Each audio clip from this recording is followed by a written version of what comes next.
જો તમારા મમ્મીની ઉંમર પણ 45 વર્ષ પ્લસ છે તો આ 3 ભૂલ ક્યારેય ન થવા દો, નહીંતર એમની હેલ્થ પર ખરાબ અસર પડશે. જેમાંનું પહેલું છે કેલ્શિયમ અને પ્રોટીન ઓછું લેવું.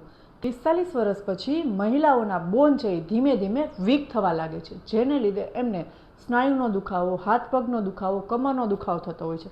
તો રેગ્યુલર ડાયટની અંદર એમને દહીં છે, દૂધ છે, છાશ છે, પનીર છે અને દાળ એ લેવું ખૂબ જ જરૂરી છે.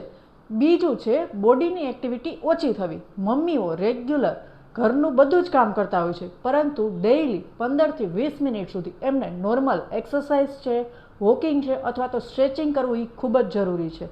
ત્રીજું છે અને મોસ્ટ ઇમ્પોર્ટન્ટ છે કે રેગ્યુલર હેલ્થ ચેકઅપ ન કરાવવું અથવા તો એમને ઇગ્નોર કરવું.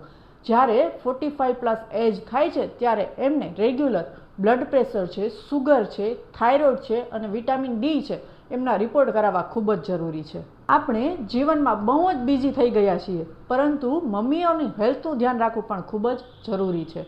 શું તમારા મમ્મી પણ આ 3માંથી કઈ ભૂલ કરે છે? કમેન્ટમાં જરૂરથી કહેજો. અને હા, જો તમારા મમ્મીની ઉંમર પણ 45 વર્ષ પ્લસ છે તો આ રીલ એમને જરૂરથી શેર કરજો. Thank you.